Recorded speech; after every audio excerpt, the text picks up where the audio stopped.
Welcome to this course, Introduction to Cybersecurity Literacy. This is Lesson 15, Varieties of Malware. In this video, we are going to discuss different kinds of malicious software. By malicious, we mean that this software is intended to harm computer users, to irritate them, or to steal information from them. In cybersecurity lingo, we combine the words malicious and software together into a single word, malware.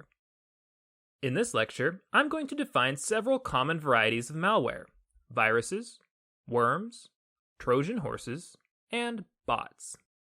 The first type of malware that I'm going to talk about is viruses. Most of you have probably heard the term computer virus before, but what exactly is a computer virus? In the traditional definition, a computer virus is an unwanted program that attaches itself onto a host file on a computer. This is similar to real biological viruses, which attach themselves to host cells in a body. There is another analogy between computer viruses and biological viruses based on the way that they spread between hosts. Viruses cannot spread from person to person unless those two people interact somehow. For example, by sneezing on one another. Computer viruses work in a similar way. A computer virus copies itself, but those copies don't just spread to new computers on their own. Instead, a host must do the spreading somehow. There are many ways that computer users can accidentally spread computer viruses. Some common ones include sharing infected USB devices, sharing infected files on peer-to-peer file sharing networks, or sharing infected files in emails. The second type of malware that I'm going to talk about is worms. On the traditional definition, worms are self-sufficient programs. We just saw that viruses live in host files on a computer. But worms are programs that hide out on a computer without the aid of a host file. A virus is just a string of malicious code that can't function without a host, but a worm is its own separate program. Unlike viruses, worms are often able to spread themselves throughout a computer network. When a worm becomes attached to a computer, it normally tries to spread to all the other computers on the same network as the original host computer. It doesn't matter if it's a wired network or a wireless network. A worm can spread itself using either kind. In fact, the network itself is often the target of a worm. The idea is that by infecting all or many of the computers on a network, a worm can slow down the network itself, rendering the network useless. The third type of malware that I'm going to talk about here is Trojan horses. Trojan horses are like worms in that they are normally independent programs that run on your computer. They don't need to attach themselves to a host file in the same way that viruses do. But Trojan horses don't necessarily spread like worms do. What makes Trojan horses unique is that they spread by tricking computer users into voluntarily downloading them. A Trojan horse will appear to be some kind of valuable computer file, but when users download that file, they receive malware that they weren't expecting. Just as the Trojan horse of Greek mythology appeared to be a gift, but was actually filled with menacing Greek raiders, Trojan horse software will appear to be an enticing download, but it will be full of menacing malware. The fourth type of malware that I'm going to talk about here is bots. Bot is short for robot. Most of the time, when we think of robots, we think of physical machines that can perform tasks that are normally performed by human beings. The term bot in cybersecurity lingo is similar. A bot is a malicious program that automatically performs functions on your computer that are normally performed by the user. For example, a bot might send emails, or pull up web pages, or change your computer's settings, or many other things, and all that without the user's permission. Now, sometimes a bot is simply programmed to do those things on its own without any input, but sometimes bots are actually capable of receiving commands from a third-party user called a bot master. Bot masters use bots to control your computer without your consent or even your awareness. Like a worm, bots can replicate themselves. However, unlike a worm, a bot is usually very careful about replication. Worms are normally programmed to replicate very quickly. The rapid spread of a worm can create so much traffic on a computer network that the network slows down or completely crashes. Indeed, this is often the purpose of worms, to damage a network.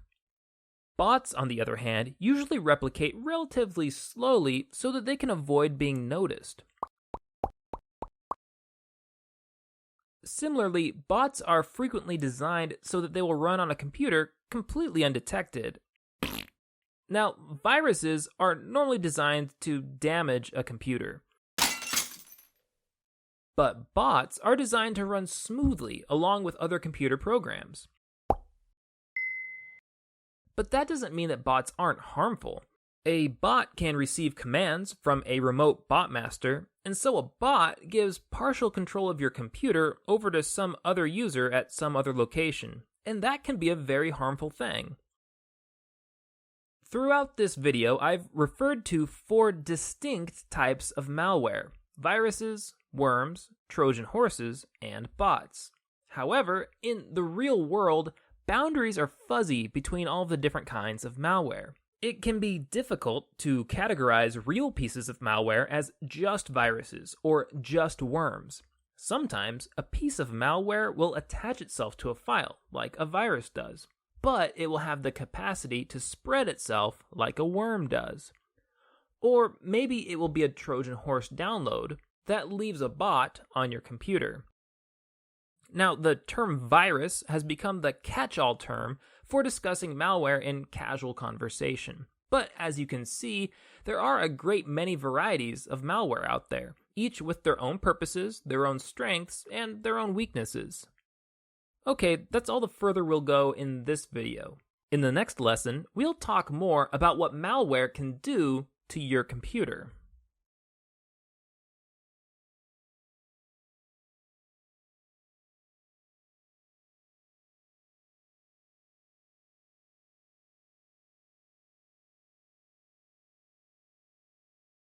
Welcome to this course, Introduction to Cybersecurity Literacy. This is Lesson 16, Functions of Malware. In the previous video, I described 4 common kinds of malware: viruses, worms, Trojan horses, and bots. In this video, we're going to explore 7 common functions of malware, so we'll see some of the things that malware can do. Malware can have a practically infinite variety of negative effects on a computer or a network. The only limits to what malware can do are the creativity and the ill will of the malware programmers. But we'll stick to just these 7 functions for now. These 7 functions are overwhelming system resources, running malicious adware, running spyware, running ransomware, creating backdoors, disabling security functions, and creating botnets. Malware function number 1 is overwhelming system resources. Some pieces of malware, especially worms, are programmed to reproduce and spread as quickly as possible. Malware like this can often overwhelm computer or network resources. The spreading worm might use up so much of the network's bandwidth that there just isn't enough left over to perform legitimate functions on the network. Some malware creates innumerable files on a computer, clogging up its storage drives and eventually slowing the computer's performance. Other malware might use up so much of the computer's computing power or its working memory that the computer is unable to run legitimate programs effectively. The common thread connecting these examples is that malware somehow overwhelms the system that it attacks, rendering the system sluggish or even useless until somebody removes the malware. This particular kind of malware attack is relatively less common today than it used to be in the past. Today's malware programmers are usually trying to make money, and there is generally not much money to be made from obviously compromising a system like this. When something is obviously wrong, users quickly figure out that they have a problem and they do something about it. Most malware today is more sneaky. It operates quietly in the background, preferring to remain unnoticed by the user. That's not to say that the malware doesn't still affect computer performance, but today's malware is less likely to affect it so quickly and so dramatically that users are likely to notice that something is wrong right away. Malware function number 2 is running malicious adware. All of you have probably seen adware before. Any software that displays advertisements is technically adware. The web is obviously packed with adware because most of the free websites that we use are funded, at least in part, by advertising revenues. Much of the adware that we encounter runs on a web browser, which simply displays the ads. Common, everyday adware might be a nuisance, and in some cases, people argue that it breaches user privacy, but in general, the costs of adware are the price that we choose to pay for the free websites that we use. However, some malware programs install mean, nasty, malicious adware onto computers themselves without the user's consent. Rather than just displaying the paid advertisements that support websites, these malware programs can display ads that have no legitimate connection to the user or to the websites that the user visits. Malicious adware might display unwanted pop-up ads at inappropriate times, or it might install an unwanted toolbar on your browser window. Furthermore, malicious adware sometimes presents ads that most users find distasteful or offensive. Malware function number 3 is running spyware. Spyware is malware that spies on your computer activity. One example of spyware is keylogging software that secretly records the keystrokes that you make on your keyboard and then sends that data to some third party. Other kinds of spyware might secretly monitor your internet activity and use your browsing information to target you with malicious advertisements. Spyware programmers want their spyware to remain hidden on your computer for as long as possible. You normally will not notice a spyware program until you're looking for it, and even then, they're programmed to be difficult to find and easy to overlook. Malware function number 4 is running ransomware. Ransomware programs create screens that look something like the one that you see here. Let's read what this message says. User alerts. Your documents have been encrypted. They can only be decrypted for $500 American dollars. If you do not pay this decryption fee by 14 days, your documents will be permanently deleted immediately. Do not call the police or risk automatic permanent file deletion immediately. Click below to begin decrypting your files. You will need a valid credit card. Thanks you. Sometimes ransomware is a total lie. Cybercriminals will write programs that will display messages like this one, even if your files are completely unaffected. And sometimes ransomware really does encrypt your files. In either case, you shouldn't play along with a scheme like this. Even if your files are really encrypted, there's no guarantee that the cybercriminal will unencrypt them for you if you pay the ransom. And if you do pay the ransom, some cybercriminals will use your payment information to steal your identity or to suck you deeper and deeper into an even more expensive scam. If you fall victim to ransomware, you are much better off restoring your system from backup files than you would be if you paid the ransom. If you diligently back up your system, then ransomware should be a nuisance for you, but it shouldn't be a catastrophic loss. Malware function number 5 is creating backdoors. Many legitimate programs create links between your computer and another computer system so that your computer can receive important updates.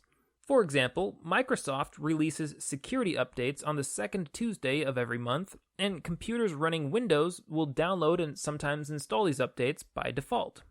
Many malware programs also establish connections between an infected computer and another system.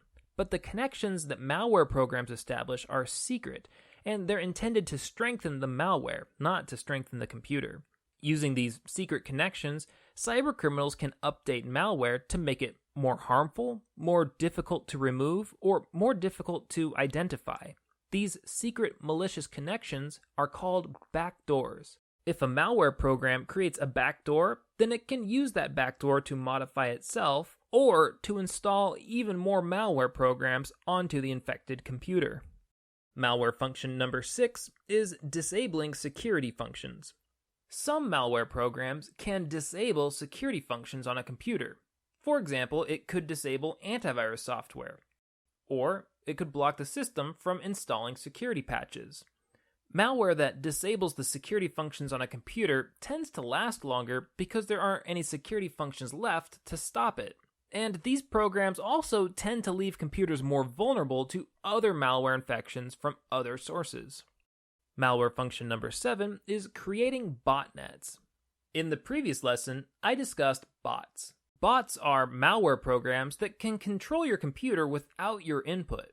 For example, they might automatically send emails, or retrieve web pages, or change computer settings, or submit usernames, passwords, or financial data into a website. Some cybercriminals will create bots that they can control through backdoors on a user's computer. These cybercriminals who control networks of malicious bots are called botmasters. Botmasters will develop vast networks of thousands of computers that they can control through their bots. These bot-controlled networks are called botnets. Botmasters can use their botnets in a variety of ways. One of the most common uses is to crash a website. They do this by asking all of the bots on the botnet to visit the website at the same time. If the botnet is big enough, the website won't be able to handle all of the traffic, and it will crash. Or, as a variation on this attack, the botmaster might threaten to crash a particular website at a really inconvenient time, or maybe even at a financially ruinous time. The botmasters tell the owners of the website that they're going to crash it unless the owners agree to pay a ransom. For example, gambling websites are popular targets for botnet attacks. Botmasters will threaten to crash gambling websites before or during the Super Bowl, which is the busiest time of the year for most gambling websites. Okay, in this video, we've covered 7 different functions of malware: overwhelming system resources, running malicious adware, running spyware, running ransomware, creating backdoors, disabling security functionality, and creating botnets. Now, this list is by no means complete. There are many other malicious possibilities, but these 7 should give you a pretty good idea of what you're up against. In the next lesson, I'll help you to understand the sources of malware, so that you have a better idea of how to avoid the attacks that I've just been describing.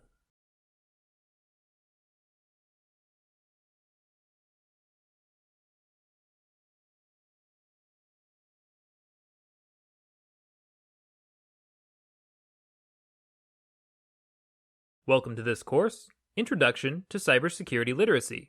This is Lesson 17, Sources of Malware. In this lecture, I'm going to describe 8 common sources of malware: removable media, documents and executables, internet downloads, network connections, email attachments, drive-by downloads, pop-ups, and malicious advertisements. Malware source number 1 is removable media. The very first computer virus, way back in 1982, was called the Elk Cloner virus. Elk Cloner targeted Apple II computers, and its effect was that every 50th time users booted up an infected computer, the computer would display something called the Elk Cloner poem. The poem went like this: Elk Cloner, the program with personality. It will get on all your disks. It will infiltrate your chips. Yes, it's Cloner. It will stick to you like glue. It will modify RAM too. Send in the Cloner. Here's how Elk Cloner spread. Back then, computers stored practically everything on floppy disks. Every time a floppy disk was inserted into the computer would run code stored on the disk to load or boot the disk onto the computer. Elk Cloner would start out attached to the boot code of a floppy disk. When an infected disk was inserted into an Apple II computer, Elk Cloner would copy itself onto that computer. Once the computer was infected, it would copy Elk Cloner back onto any uninfected disks that were inserted into the computer at a later time. As you can imagine, since everything ran on floppy disks back then, a user's disk library could easily become infected all the way through. If a user ever shared an infected disk with a friend, which of course many users frequently did, then they would spread Elk Cloner to their friend's computer, and that would likely infect most of their friends' floppy disks as well. Elk Cloner was what is called a boot sector virus, living and propagating in the boot code on removable media devices. We don't use floppy disks anymore, but we still use removable media that automatically loads when plugged into a computer. These removable media devices can still carry boot sector viruses today. USB flash drives are popular carriers for boot sector viruses. One tactic for spreading boot sector viruses via USB drives is simply to leave infected USB drives on the ground in public places. Curious people will find the USB drives, and frequently they'll plug them into their own computers. These people are often good Samaritans who are just looking for information that will help them to return the USB drive to its rightful owner. If you find a flash drive in a public place, never plug it into a computer. Just leave it alone. If you feel compelled to be a good Samaritan, you could take it to the nearest lost and found and hope that the owner checks in on it, but you should realize that the people at the lost and found may not have the cybersecurity understanding that you have. They might try to plug the USB drive into their own machines after you leave. In that case, you would have been instrumental in delivering the virus to the victim. Malware source number 2 is documents and executables. A virus is a specific type of malware, one that attaches itself to a legitimate document file or a legitimate program file. Mundane documents like word processor files or PDFs can contain viruses, so any means of sharing documents is potentially a means of sharing viruses. The good news is that viruses that are attached to a document or an executable file cannot infect your computer unless you interact with them. That is, you have to actually open the document or run the executable file for the virus to take hold. What do we do if many of the file types that we use every day can potentially contain computer viruses? Obviously, we can't just refuse to open all files. If we did that, we couldn't really use our computers.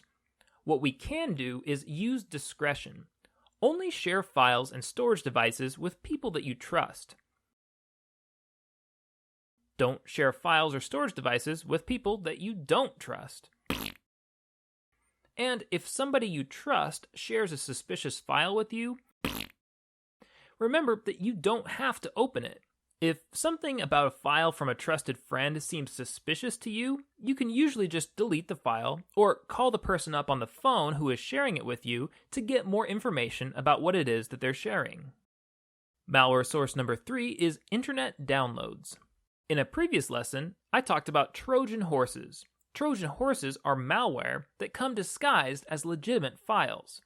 Trojan Horses often originate in internet downloads. For example, a website might offer free downloadable games, but when you download the game files, they could install games and malware onto your computer, or perhaps just the malware and no game at all. Because of the danger of Trojan Horses, it's important to know the sources that you download from. You should only download known files from people that you know personally or from vendors that you trust. When you see good deals on downloadable products online, you should always approach those deals with skepticism. If you do not trust the vendor, don't download the product. If you don't recognize the vendor, then the safest thing to do is to ignore the offer. If you don't know the vendor, but you feel like you can't ignore the offer, then you should at least research the vendor on a couple of trusted review websites before downloading anything from them. Malware source number 4 is network connections. Some malware don't even need human assistance to reproduce and to infect new computers. These malware, usually called worms, distribute themselves across networks without victims having to interact with them at all. Anytime you're connected to a network, either to a private network or to the public internet, it's at least possible that your computer could contract a worm from another computer on the network. It doesn't matter whether it's a wired internet connection or a wireless connection either. Worms can spread across either. Some worms spread across the world, infecting millions of internet-connected devices in a matter of days or hours. Of course, most of us connect to the internet every day, and some of us never disconnect from it. So how is it that we aren't constantly contracting worms? Well, worms can only spread if they can exploit some known security weakness in a system. When weaknesses become known, software companies usually send out remedies for these weaknesses. These remedies are called patches. Patches modify legitimate software to make them more resistant to security breaches. If you install patches for your software as soon as they become available, then your computer is much less likely to contract a worm. Another security measure that helps computers to resist worms is the use of firewalls. A firewall is a tool that controls the flow of information between your computer and other network devices. In this illustration, we see a firewall between a computer and a cloud, which represents the internet. The firewall will prevent unrequested internet traffic, like worms, from accessing your computer. It's a good idea to always run a firewall on your computer. Malware source number 5 is email attachments. One way that cybercriminals spread malware is through social engineering. Social engineering is the practice of setting up social situations that encourage computer users to let down their guard, to compromise their own cyber defenses. One common method of social engineering is to attach malware-infected files to emails. The email might claim to come from a known source, and the body of the email will usually say something that piques the reader's interest or makes them feel concerned. One example of a malicious attachment is the infamous love bug worm. The love bug spread itself through email attachments, and it would send itself to all of the addresses stored on a user's computer. It would arrive in a victim's inbox packaged as an attachment with the file name loveletterforyou.txt.vbs. Can you see how the file name attempts to hide the real file type of this email? The file type is really .vbs, but the title tries to make the reader think that it's a .txt file. If you already know a little something about file types, you know that .txt files are usually safe, but that .vbs files can contain malware. Many recipients were curious to see what this supposed love letter was all about, and so they opened the file, assuming that it was just a harmless note.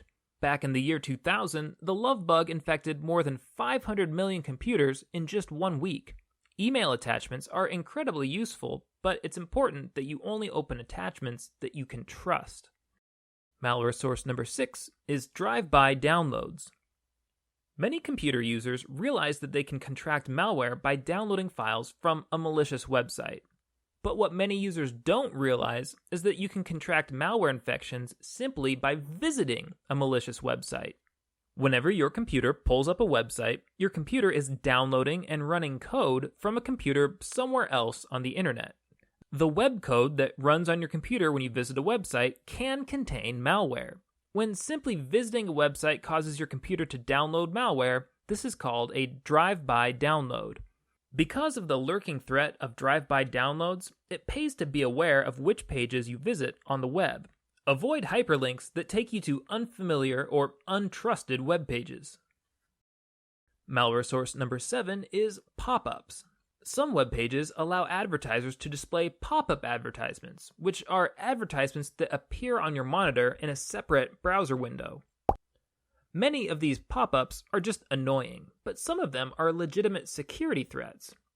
Some malware distributors will use pop-up ads to direct users to a page that contains a drive-by download. Other times, pop-up ads will contain buttons, and sometimes clicking on those buttons will result in a malware download. One particularly sneaky variety of pop-up is called scareware. Scareware pop-ups display browser windows that are designed to look like an antivirus program. The scareware window will claim that it has scanned your computer and that it's discovered that you have a bunch of malware infections. To help induce fear, scareware windows will often claim that your computer is practically overrun with malware. The window will usually contain several buttons, and if the user is tricked, he or she might click on one of those buttons. Clicking on scareware windows is a bad idea. If you click on them, they will normally direct you to a malicious website where you're likely to contract malware infections like the ones that the scareware window claimed that you had in the first place. Malware source number 8 is malicious advertisements. Malicious advertisements are difficult to distinguish from regular advertisements. Malware distributors will sometimes pay for advertising space on legitimate websites. Unlike regular advertisements, if you click on a malicious advertisement, it will take you to a malicious web page, which may contain drive-by downloads, Trojan Horses, or links to other web pages that contain some kind of malware. Now, to be clear, I'm not trying to imply that any of the advertisements on this particular page are malicious. In all likelihood, they are perfectly safe. However, you should understand that it's always possible for malware distributors to buy ad space. Of course, you can avoid malicious advertisements simply by refraining from clicking on advertisements altogether. You might find it helpful to download ad blocking software for your web browser, such as AdBlock Plus for Firefox. This program will prevent most ads from displaying on your web browser in the first place. Okay, let's review. In this video, I've shared 8 potential sources of malware: removable media, documents and executables, internet downloads, network connections, email attachments, drive-by downloads, pop-ups, and malicious advertisements. My hope is that the better you understand where malware comes from, the better prepared you will be to avoid malware altogether. In the next lesson, we'll go into a little more depth on the topic of defending yourself against malware infections.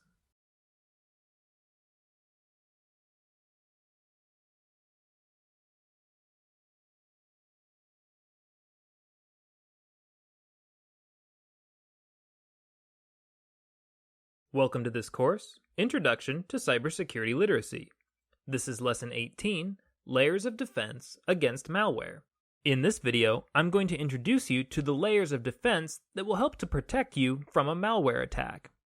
We will introduce 5 layers of defense: backing up data, using a firewall, installing software patches, using antivirus software, and user education. None of these layers is particularly powerful by itself, but taken together, they constitute a firm defense. As long as you use a computer, you will always be at some risk of malware attack. But implementing these 5 layers will make that risk vanishingly small. Layer number 1 is backing up your data.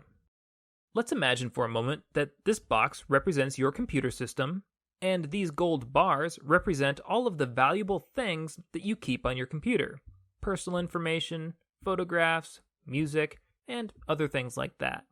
In most cases, it's easy to make backup copies of digital property. Digital storage is cheap, so it's a good idea to make copies of your important files and to keep those copies somewhere away from your computer. Somewhere safe. That way, even if your computer is compromised by some sort of malware infection, you'll still have your backup files to fall back on. You have several options for making backups of your data. Some of the most popular include removable disks, such as CDs and DVDs, removable flash memory devices, such as thumb drives, external hard drives, and, of course, web-based cloud storage services. Any of these could be an excellent choice, depending on your personal storage needs. Layer number 2 is using a firewall. Let's say that, once again, this box represents your computer system, this cloud represents the internet, and this friendly face represents all of the millions of friendly people, machines, and organizations that you can interact with on the internet. Normally, you send your information or your requests for information out to these friendly entities, and they send back information or web pages of their own. This is normally a benign transaction. But not everybody on the internet is friendly. Some of them are out to attack other users. This skull will represent those attackers who wish to place malware onto other people's computers. Now, this situation raises an important question. If we can send information to other computers on the internet, and if other people can send information back to our computers, what's to stop the bad guys from sending malicious information straight into our computers and leaving us with a nasty malware infection? The answer is that there's a layer of defense between your computer and the internet. This layer is called a firewall. Firewalls may be either hardware devices, software programs, or both. In either case, firewalls are responsible for screening the information that comes and goes from your computer. Firewalls block information coming into your computer from the outside. When you send out a request for information, the firewall keeps track of where you sent that request. When you get a response from that entity, the firewall lets the information back through to your computer.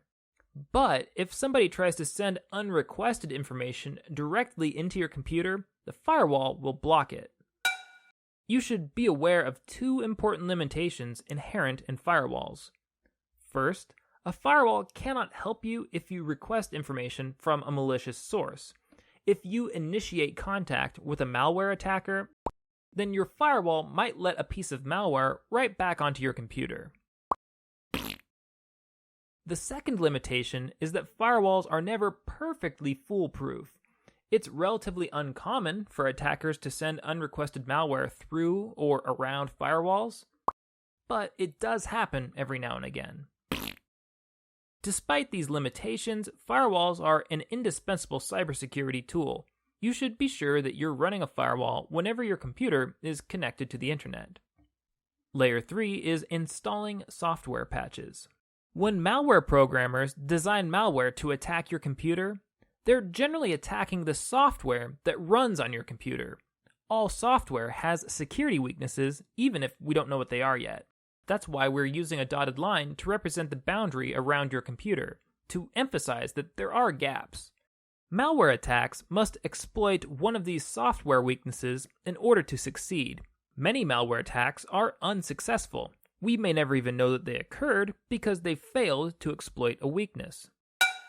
For example, malware that is written for PCs will be ineffective against users who use Mac computers because Macs and PCs have different weaknesses.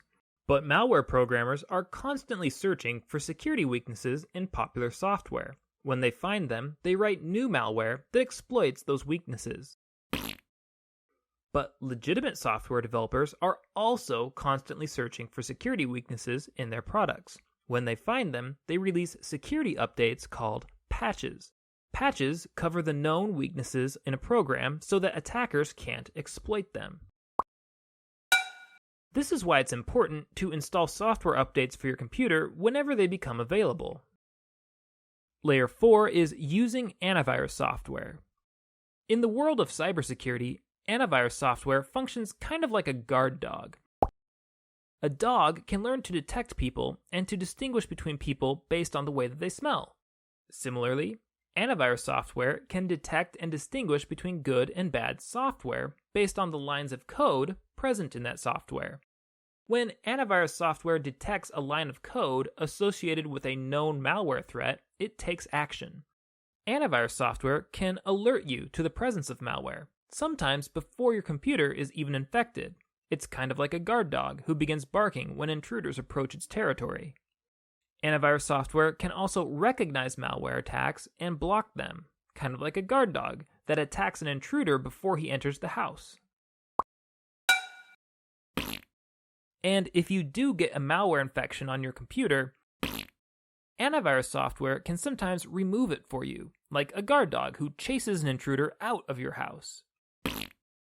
Of course, antivirus programs aren't perfect. There will always be a few strains of malware that they're unable to detect, and many people find that certain antivirus programs slow down their computers. But we still recommend that you run an antivirus program on your computer and make sure that the program is up to date so that it can smell the most recent malware threats. Layer number 5 is user education. So far, we have focused mainly on your computer, but we think it's important to also focus on you, the user.